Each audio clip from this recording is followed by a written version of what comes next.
Good evening students. எல்லாரும் எப்படி இருக்கீங்க? கிளாஸ் ஸ்டார்ட் பண்ணலாமா? எஸ். ஓகே. ம். இப்ப நம்ம இந்திய நாட்டோட பண மதிப்புல இருந்து ஒவ்வொன்னா தெரிஞ்சுட்டு இருக்கோமா?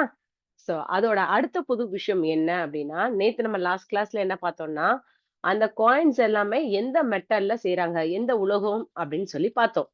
சோ யாருக்காவது ஞாபகம் இருக்கா? தெரிஞ்சா சொல்லுங்களேன். இதெல்லாம் நான் கண்டிப்பா தெரிஞ்சுக்கிற வேண்டிய விஷயமானா, கண்டிப்பா ரொம்ப ரொம்ப முக்கியமான விஷயங்கள். சரியாம்மா?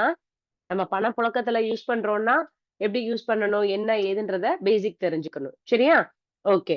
உங்களுக்கு இப்ப காயின்ஸ பத்தி என்ன மெட்டல் அப்படின்றதெல்லாம் உங்க சயின்ஸ் ரிலேட்டடான கான்செப்ட்ஸ். சரியா? நம்ம அடுத்தடுத்து படிப்போம். ஆனா உங்களுக்கு ஒரு டவுட் வரும். டீச்சர் வந்து தங்கம் தங்கத்துல யூஸ் பண்ணாங்க, வெள்ளியில யூஸ் பண்ணாங்க. இப்ப நேத்து நீங்க சொன்னது ரீசென்ட்டா அத வந்து புழக்கத்துல இல்ல, ஸ்டாப் பண்ணியிருக்காங்க. அப்படின்னு சொல்லும்போது ஒரு டவுட் வரும். சோ, இப்ப நம்ம பண்டைய காலத்துல தட் இஸ் ராஜாக்கள்ன்னு சொல்லுவாங்க தெரியுமா? ராஜா, ராணி கதை சொல்லும்போதெல்லாம் சொல்லுவாங்கல்ல. அந்த டைம் ஆஃப் பீரியட்ல தங்கம், வெள்ளி எல்லாம் யூஸ் பண்ணாங்க. இப்ப ரீசென்ட்டா அதெல்லாம் ஸ்டாப் பண்ணியிருக்காங்க. கரெக்ட்டா? என்ன ரீசன்றத அடுத்தடுத்த கிளாஸ்ல நம்ம டீட்டெயில்டா சொல்லுவோம். இப்ப நவீன இந்தியாவின் நவீன இந்தியாவின் முதல்ல வெளியிட்ட காயின் எது? நவீன இந்தியாவின் முதல் நாணயம். ஃபர்ஸ்ட் காயின் போட்டாங்கல்ல, அந்த நாணயம் எது அப்படின்னு பார்த்தா, ₹1 காயின். ரூ. 1 நாணயம் தான் மொத நவீன இந்தியால வெளியிட்ட முதல் நாணயம். எப்பப்பா அப்படின்னா, ஆகஸ்ட் 15 1950. ஓகேவா? சோ, நவீன இந்தியால வெளியிட்ட காயின் எதும்மா? ரூ. 1 காயின் தான் ரிலீஸ் பண்ணியிருக்காங்க. எப்ப ரிலீஸ் பண்ணாங்க? ஆகஸ்ட் 15, 1950ல. ஓகேவா? சோ இத தொடர்ந்து தான் அடுத்தடுத்து காயின்ஸ் எல்லாம் ரிலீஸ் பண்ணியிருக்காங்க. சோ அதனால இந்த ₹1 காயினுக்கு ஒரு பேரு இருக்கு. ரூ. 1 தான அப்படின்னு சொல்லி அலட்சியமா நம்ம நினைக்க முடியாது. சோ ஃபர்ஸ்ட் ரிலீஸ் பண்ண காயின் என்ன காயின்மா? ₹1 காயின் தான் ரிலீஸ் பண்ணியிருக்காங்க. சரி. சோ இந்த காயினுக்கு பேர் என்னன்னா, யாருக்காவது தெரியுமா? நீங்க சொல்றீங்களா? இல்ல நான் சொல்லவா? அண்ணா தொடர். சரியா? இதுக்கு ஒரு பேர் கூட குடுத்துருக்காங்கப்பா. அத தொடர்ந்து வரதுனால இந்த காயினுக்கு பேர் என்னன்னா, அண்ணா தொடர். ஏன்ற ரீசன் தெரியுமா? ஒரு கேள்வி கேட்டா அதுக்குள்ளேயே இன்டர்லிங்க் கனெக்ட் ஆன மாரி நெறைய கொஸ்டின்ஸ் போகும் நமக்கு. சரியா? சோ இப்போதைக்கு நம்ம 6த் ஸ்டாண்டர்ட்ல தான் இருக்கோம். அதனால நமக்கு என்ன தேவையான விஷயங்கள், காயின்ஸ் எல்லாம் வெளியிட்டுருக்காங்கப்பா. தங்கத்துல, வெள்ளிலலாம் வெளியிட்டுருக்காங்கப்பா. அதெல்லாம் இப்ப யாருக்கு குட்டீஸ் தெரியும்? யாருக்கும் தெரியுமா? முன்னாடி தங்கத்துல கூட காயின் இருந்திருக்குன்னு சொல்லிட்டு, தெரிஞ்சா சந்தோஷமான விஷயம் தான். சரி. ஃபர்ஸ்ட் ரிலீஸ் பண்ண காயின் என்னது அப்டின்னா, ₹1 காயின் தான் ரிலீஸ் பண்ணியிருக்காங்க. எந்த இயர்லனா 1950ல ஆகஸ்ட் 15க்கு. சரியா? சோ அதுக்கு பேர் என்னன்னு கூட வச்சிருக்காங்க. அண்ணா தொடர்ன்னு சொல்லி வச்சிருக்காங்க. ஓகேவா? எஸ். சரி. இப்ப நம்ம இன்னைக்கு ஒரு புது சாப்டர் படிக்க போறோம். சாப்டர் பேர் என்ன? Ratio and proportion. சோ இதோட தமிழ்ல என்னம்மா அர்த்தம்? யாருக்கும் தெரியுமா? இந்த சாப்டரோட பேர் என்னன்னு சொல்லிட்டு? இந்த சாப்டர் இதுக்கு முன்னாடி படிச்சிருக்கோமா? யாருக்கும் ஞாபகம் இருக்கா? ரேஷியோ அப்டின்னா, இதோட தமிழ் வார்த்தை என்னன்னா விகிதம். சரியா?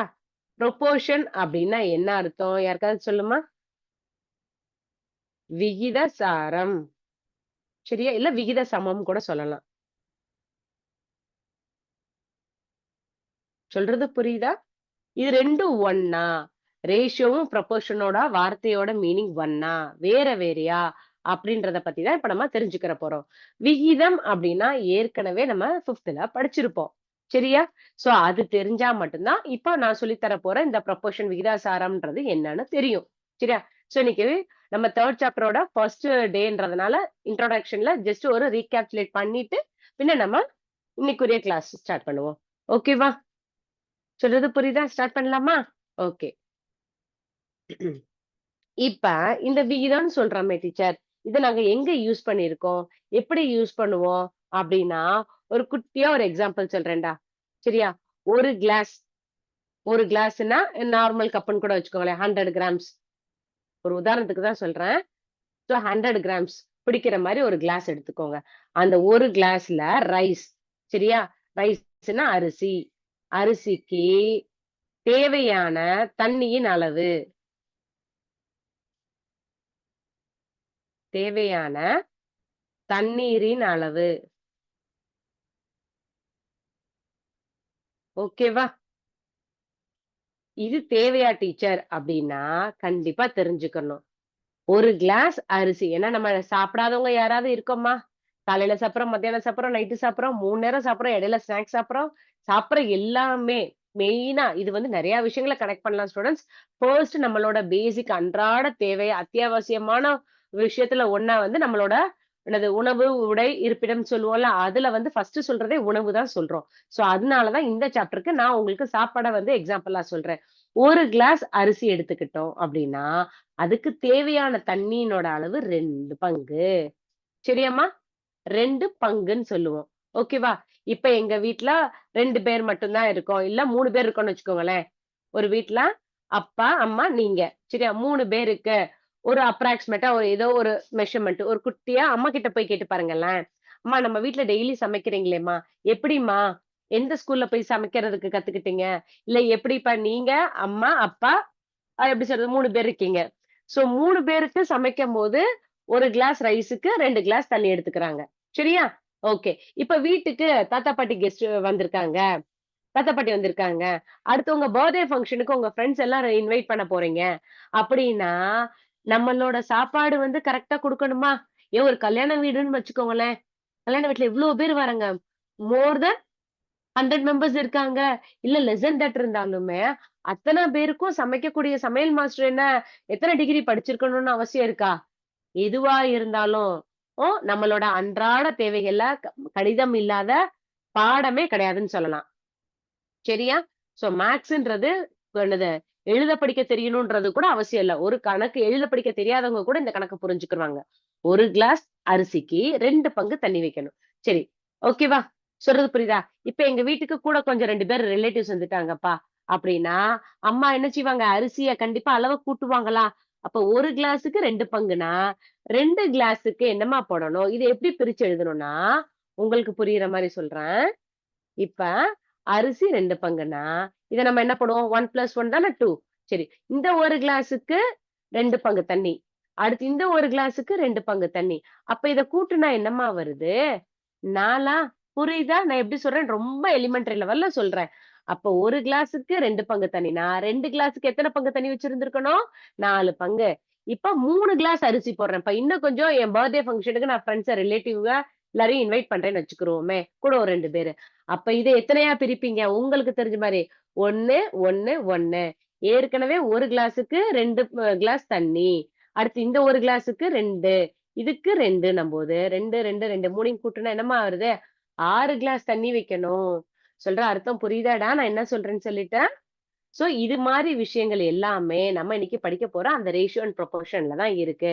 டீச்சர் அரிசி, தண்ணி வைக்கிறதெல்லாம் என் அம்மாவோட வேலை டீச்சர். எனக்கும் இதுக்கும் சம்மந்தமே கிடையாதே டீச்சர். நான் ஜஸ்ட் வந்தம்மா பிரியாணி சமைச்சாங்களா, நான் சாப்பிட்டுட்டு ரிலாக்ஸ் பண்ணிக்கிருவேன் டீச்சர் அப்டின்னா, சரி உங்களுக்கு பிடிச்ச ஸ்டைல்லயே சொல்றேனே. ஒரு ஐஸ்கிரீம் வச்சுக்கோங்களேன். இப்ப அண்ணா கிட்ட 2 சாக்லேட் இருக்கு. சரியா? உங்ககிட்ட 5 சாக்லேட் இருக்கு. அப்ப யார்கிட்ட நெறைய சாக்லேட்ஸ் இருக்கு? எப்படி அத ரேஷியோல சொல்லுவீங்க? எதுவும் ஐடியா இருக்கா? சரி. சோ இந்த மாரி சம்ஸ் இப்ப பாத்துருவோமா? ஓகே. உங்களுக்கு ஒரு ஸ்கிரீன் ஷேர் பண்றேன். சிமுலேஷன் காமிக்கும்போது இன்னும் கொஞ்சம் பெட்டர் ஐடியா கிடைக்கும். அதுக்கு முன்னாடி நம்ம லோயர் கிளாஸ்ல என்னென்னலாம் படிச்சிருக்கோன்றத ஒரு குயிக்கா ரீகேப்சுலேட் பண்ணிருவோம். இங்க பாருங்கப்பா. என்ன குடுத்துருக்காங்க? நம்ம இப்ப இருக்கிறது வந்து சாப்டர் நம்பர் என்னதும்மா? சாப்டர் நம்பர் 3யா? யாஹ்! சாப்டர் நம்பர் 3ல ஃபர்ஸ்ட் என்னம்மா குடுத்துருக்காங்க? மீள் பார்வை ரீகேப்சுலேட் பண்றோம். எதெல்லாம் ரீகேப்சுலேட் பண்ணணும்? தகுபின்னம், தகாபின்னம்னா என்ன? அப்படின்னு தெரியுமா? இப்போ ஒரு உதாரணத்துக்கு, ஒரு தோசை, இல்ல ஒரு பீஸா உங்களுக்கு என்ன பிடிக்குதோ அத எடுத்துக்கோங்க. அத 2ஆ பாதி பாதியா அண்ணாவும் நீயும் பாதி பாதி எடுத்துக்கோங்க. இல்ல அக்காவும் நீங்களும் எடுத்துக்கோங்கன்னா, இது ஃபுல்லா 1. இது என்னன்னு சொல்லுவோம்? 1ல பாதி. 1ல பாதி. அப்ப 1/2ன்னு சொல்லுவோமா? இந்த 1/2வ என்னன்னு சொல்லுவோம்? ஃபிராக்ஷன் சொல்லி படிப்போமா? ஆமாவா? இல்லையா? ஒரு சாக்லேட், இல்ல ஒரு பீஸா, இல்ல ஒரு தோசைய பாதி பாதி எடுத்துக்கலாம்ன்னு சொல்லி எழுதும்போது, எப்படி எழுதுவோம்? இப்படிதானே எழுதுவோம். சரி. இப்ப இத ஃபிராக்ஷன் சொல்லி சொல்ல போம்போது, இதுல என்னென்ன ஃபிராக்ஷன்ஸ் எல்லாம் இருக்கு? அப்படின்றத அடுத்தடுத்த கிளாஸ்ல பார்ப்போம். சரியா? சோ பேசிக் என்னன்றத மட்டும் தான் இங்க இப்ப ரீகேப்சுலேட் பண்றோம். ஓகேப்பா. அடுத்து பாருங்க. 1/7க்கு சரியா? 1 டிவைடட் பை 7 1 டிவைடட் பை 7 இன் 1/7 இன் சமமான பின்னம் என்ன? சோ இதுக்கு 1/7க்கு ஈக்வலன்ட் ஆன ஒரு ஃபிராக்ஷன் என்னப்பா அப்படின்னா, இதுக்கு ஆன்சர் என்னன்னு கேட்டிருக்காங்க. இப்ப 2/15 1/49 7/49 100/7 சொல்லி கேட்டிருக்காங்க. இந்த 4 ஆப்ஷன்ல என்னப்பா வரும்? நீங்களே பார்த்து சொல்லுங்க. ஒரு செகண்ட் ஸ்கிரீன் ஷேர் பண்றத ஸ்டாப் பண்ணிடுறேன். எங்க பார்த்து சொல்லுங்க பாப்போம். இந்த 1/7க்கு சரியா? 1/7க்கான ஈக்வலன்ட் ஃபிராக்ஷன் இந்த 4ல எதுப்பா அப்படின்னா, இத சுருக்க முடியாது. இது ஆல்ரெடி சிம்ப்ளஸ்ட் ஃபார்ம்ல தான் இருக்கு. இப்ப இத சிம்ப்ளஸ்ட் ஃபார்ம்ல மாத்த முடியுமானா, 1777 7 7s are 49. ஓகேவா? சோ இதுவுமே ஆல்ரெடி சிம்ப்ளஸ்ட் ஃபார்ம். அப்ப 1/7க்கு ஈக்வலன்ட் ஃபிராக்ஷன் என்னம்மா எழுதலாம்? 7/49. புரியுதா? நம்ம என்னென்ன விஷயங்கள்லாம் ரீகேப்சுலேட் பண்றோம்னு சொல்லிட்டு, இன்னொரு விஷயம் பார்த்துக்கோங்க. இப்போ ஒரு ட்ரையாங்கிள் எடுத்துக்கோங்க. 1, 2, 3, 4 சரி 5 கூட எடுத்துக்கோங்கப்பா. இந்த 5 ட்ரையாங்கிள்ல எத்தன ட்ரையாங்கிள் நான் ஷேட் பண்ணியிருக்கேன்? ஃபார் எக்ஸாம்பிள் 3/5ன்னு சொல்லிட்டு இருக்கேன். Is it a correct one or not? மொத்தம் எத்தன ட்ரையாங்கிள் இருக்குமா? 1, 2, 3, 4, 5. சரியா? ட்ரூ ஆர் ஃபால்ஸ்ல கேட்பாங்க. சோ 5 ட்ரையாங்கிள்ல நான் எத்தன ட்ரையாங்கிள்ல ஷேட் பண்ணியிருக்கேன்? 1, 2. 2 ட்ரையாங்கிள்ஸ் தான் நான் ஷேட் பண்ணியிருக்கேன். பட் நான் இங்க என்ன குடுத்திருக்கேன்? 3/5ன்னு குடுத்திருக்கேன். இஸ் இட் அ கரெக்ட் ஒன்னா? அப்படின்னா, no it is a false statement. அப்ப இதுக்கு கரெக்ட்டான ஆன்சர் என்னன்னா, 5ல 2 ஷேட் பண்ணியிருக்கோம். சோ 2/5 தான் இதோட ஆன்சர். சொல்றது புரியுதா? இது எல்லாமே நம்ம என்ன செஞ்சிருக்கோம்? லோயர் கிளாஸ்ல படிச்ச விஷயங்கள ரீகேப்சுலேட் பண்ணிட்டு இருக்கோம். சரி. இப்ப ரேஷியோன்னு சொல்லும்போது, அடுத்தடுத்த லெவல் போலாம். ரேஷியோ அப்படின்னா என்னப்பா? அப்படின்னா, த கம்பேரிசன் ஆஃப் யாருக்காவது ஏதாவது தெரியுமா? தெரிஞ்சா கூட சொல்லுங்க. ஸ்டூடண்ட்ஸ் ரேஷியோன்னா என்னன்னு தெரியுமா? புக்க பார்த்து கூட சொல்லலாமே! சரி. நானே சொல்லிறவா? சோ ரேஷியோ அப்படின்னு சொல்லும்போது, ஒரு 2 குவான்டிட்டிய நம்ம வந்து கம்பேர் பண்றோம்னு அர்த்தம். சரியா? அந்த 2 குவான்டிட்டியுமே எப்படி இருக்கணும்? அதுதான் இங்க முக்கியமான விஷயம். The comparison of 2 quantity must be the same யூனிட்ஸா இருக்கணும். ஒரே அலகுகள இருக்கிற 2 விஷயங்கள்ல 2 பொருட்களோ, இல்ல 2 மதிப்பையோ நம்ம கம்பேர் பண்றோம். அது ஏன்னு எடுத்துக்குருவோம். 2வது இது வந்து பின்னு எடுத்துக்குருவோம். சரியா? 2மே ஒரே அலகு. அலகுகள் அப்படின்னு சொல்லும்போது, சேம் என்னவா இருக்கணும்? யூனிட்ஸ். புரியுதாம்மா? புரியுதா? சரி. 2மே ஒரே அலகுன்னா சேம் யூனிட்ஸ்ல இருக்கணும். இது எப்படிப்பா எழுதணும் அப்படின்னா, ஏ இஸ் டு பி. இத எப்படி ரீட் பண்ணணும்? A is to B. A is to பின்னு சொல்லி தான் ரீட் பண்ணணும். தமிழுக்கும் அதுதான், இங்கிலீஷ்க்கும் அதான். நம்ம இப்படியே தான் வாசிப்போம். சரியா? ஏ விகிதம் பின்னு சொல்ல மாட்டோம். ஒரு சில வார்த்தைகள் வந்து நம்ம வந்து இங்கிலீஷ் தான் யூஸ் பண்ணுவோம். சோ இத எப்படி ரீட் பண்ணணும்னா, ஏ இஸ் டு பின்னு சொல்லி ரீட் பண்ணணும். புரிஞ்சுச்சா? இத இப்படியும் எழுதலாம். ஆர் ஆர் எப்படி எழுதலாம்னா, ஏ டிவைடட் பை பி அப்படின்னும் எழுதலாம். புரிஞ்சுச்சா?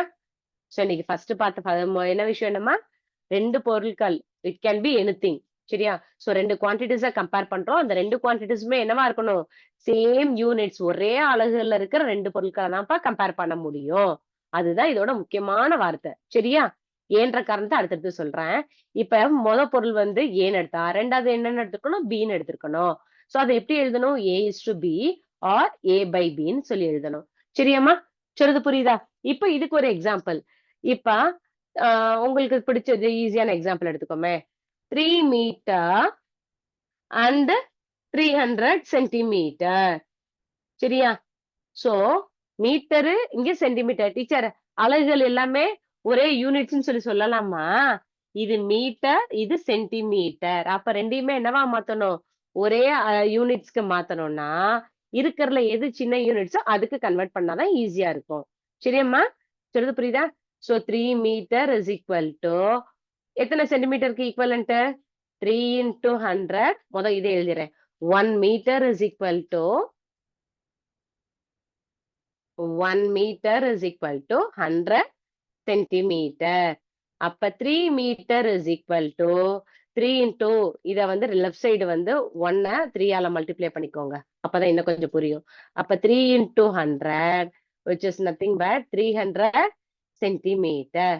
அப்ப இது என்னவா மாத்திட்டேன்? 3 மீட்டர 300 சென்டிமீட்டரா மாத்திட்டேன்.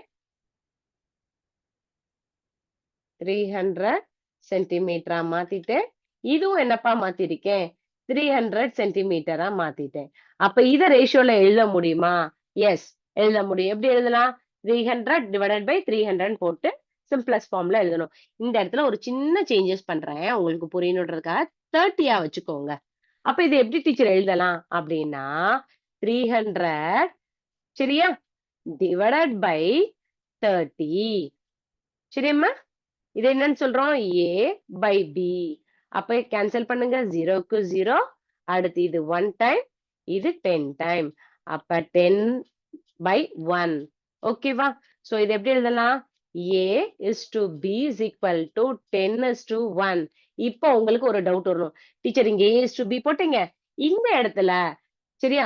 சோ இந்த இடத்துல இத நான் மாத்தலாமா? அப்படின்ட்டு ஒரு டவுட் வரும். அப்படின்னா இப்ப என்ன குடுத்திருக்காங்க லெட்டர்? ஏன்னா, left hand side first letter ஏன்னா, ரைட் ஹேண்ட் சைடு என்னம்மா? A is equal to 10 B is equal to 1ன்னு சொல்லி தான் எழுதணும். இத ஆர்டர மாத்தக் கூடாது. சொல்றது புரியுதாடா? குட்டி, குட்டி விஷயங்களா தான் இன்னைக்கு நம்ம கத்துக்கிறோம். சரியா? சொல்ற விஷயங்கள் புரியுதா? சரி. சோ இதுக்குரிய இப்ப ஒரு குட்டியா சீக்கிரமா ஒரு சிமுலேஷன் பாத்துரலாமா?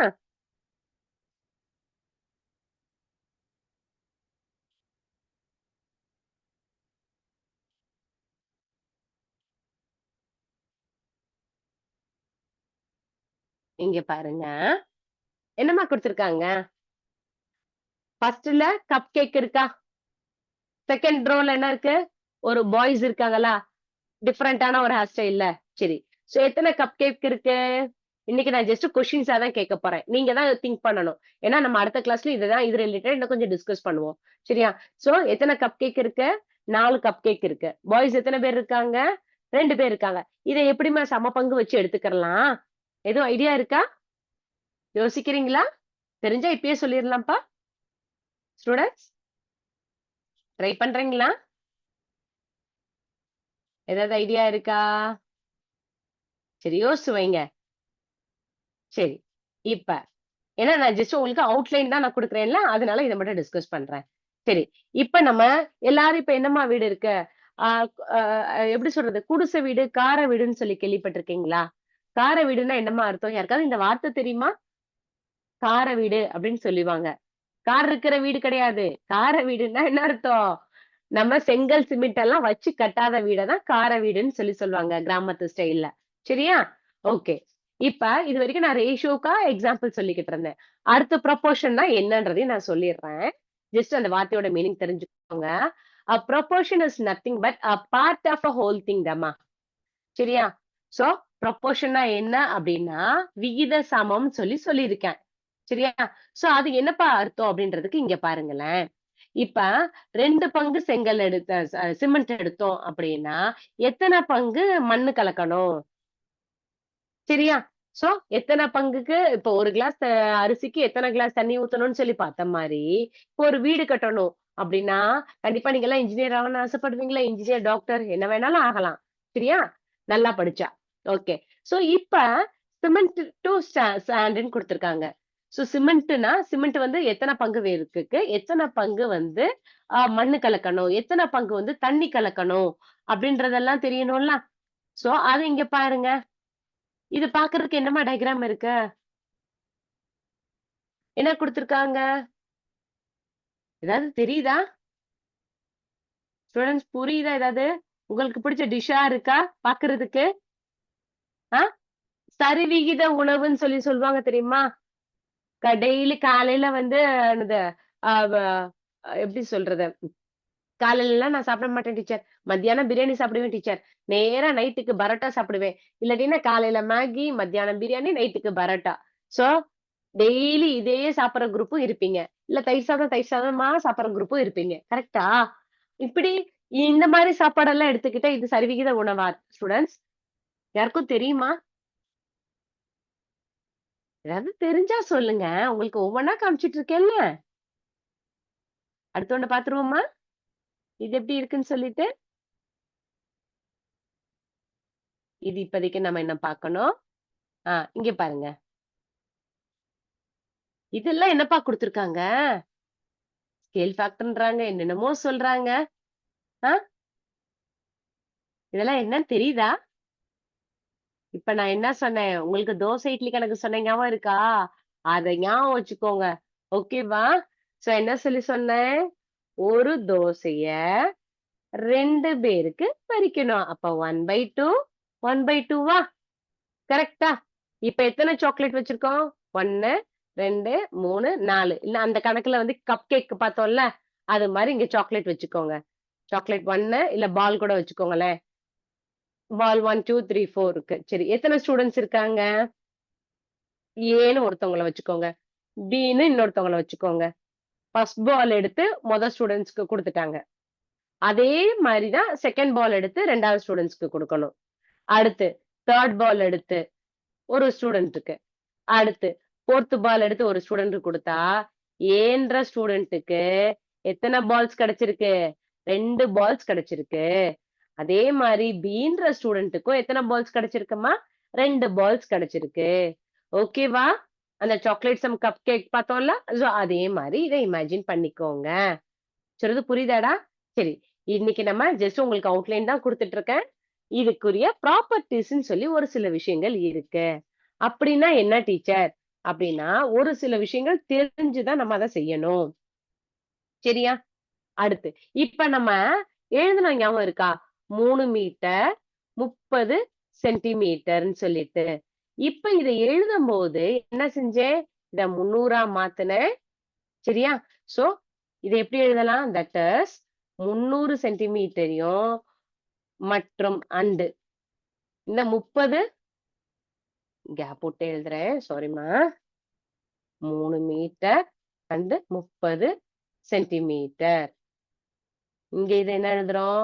300 சென்டிமீட்டராவும் இது 30 சென்டிமீட்டராவும் தான் இருக்கும். சரி. இத நம்ம ரேஷியோல எழுதும்போது எப்படிம்மா எழுதணும்? ஃபர்ஸ்ட் இத ஏன்னு வச்சுக்கோங்க. 2வது இத பி வச்சுக்கோங்க. அப்ப 300/30ன்னு சொல்லி போட்டோம்மா.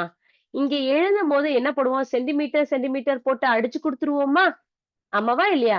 டீச்சர் மேல சென்டிமீட்டர் போடணும், கீழயும் சென்டிமீட்டர் போடணும். அடிச்சு குடுத்துட்டா, இது என்னம்மா இருக்கும்?